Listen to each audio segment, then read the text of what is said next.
La surconsommation est l'un des thèmes phares de l'exposition Food présentée au MUCEM à Marseille, qui traite à travers des œuvres contemporaines les questions que l'on doit se poser au sujet de la surconsommation et de nos changements des habitudes alimentaires. Ainsi, depuis les années 50, la population des pays développés a commencé à adopter une attitude de surconsommation. Cela désigne une consommation excessive, c'est-à-dire que le niveau de consommation excède les besoins réels. La surconsommation des ménages et le développement des villes font que les ressources naturelles du sol sont chaque jour un peu plus exploitées. L'augmentation de la production de déchets est une conséquence négative également. Alors que les pays en développement souffrent de la faim, les pays développés, eux, profitent de la surconsommation et du gaspillage des déchets qui accroissent les inégalités. La surconsommation a un terrible impact sur l'environnement, ainsi que sur la santé des hommes qui peuvent contracter certaines maladies. Les ménages sont poussés à consommer par la publicité omniprésente. Ainsi, la surconsommation liée à nos habitudes alimentaires est un enjeu de notre siècle. Comment peut-on subvenir aux besoins d'une population qui ne cesse d'augmenter si nous continuons à gaspiller et épuiser nos ressources ?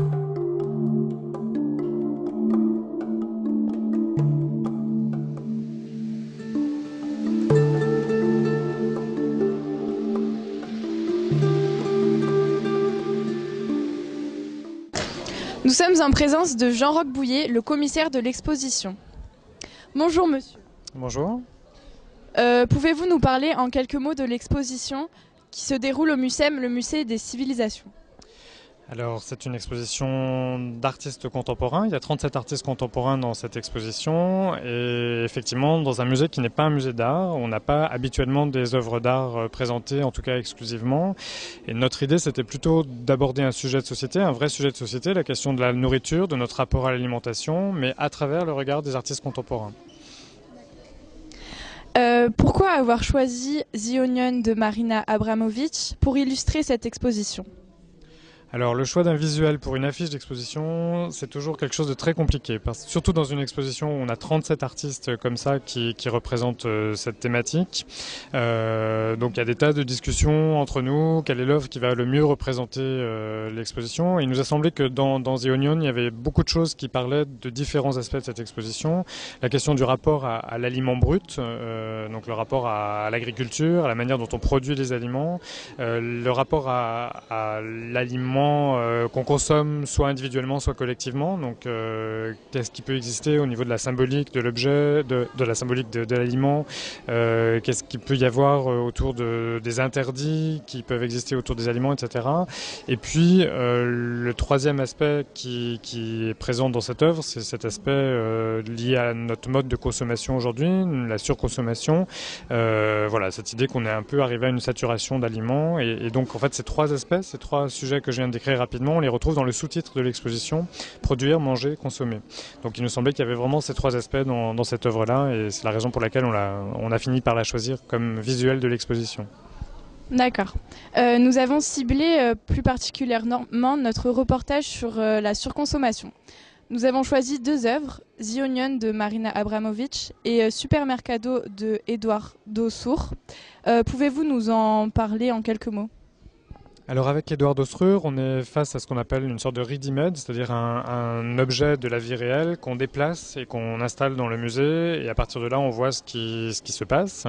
Et je crois qu'il y avait vraiment dans le travail d'Eduardo Sur cette idée d'une critique ou en tout cas d'un regard distancié par rapport à la circulation des objets, au flux des objets qui circulent à travers le monde et donc un regard particulièrement critique sur la grande distribution, la manière dont on consomme les aliments aujourd'hui à travers ce qui est une sorte de point commun de beaucoup de sociétés aujourd'hui, qui est ces rayons de supermarché.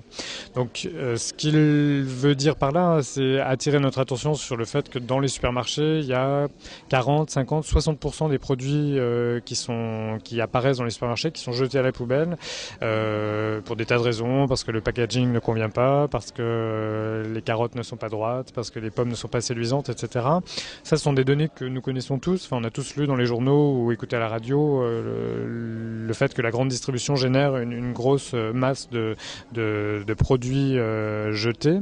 Lui, il le fait en tant qu'artiste, c'est-à-dire il nous fait pas un petit panneau explicatif en nous disant que ça se produit comme ça, mais il nous met face à cette réalité en introduisant dans le rayon de supermarché donc des vidéos où on le voit en train de se déverser des aliments sur la tête, ce qui est une manière aussi de renouer avec cette tradition de l'artiste bouffon, l'artiste clown, qui est une manière un peu de tirer la sonnette d'alarme et d'attirer notre attention sur quelque chose qui peut-être ne tourne pas très rond.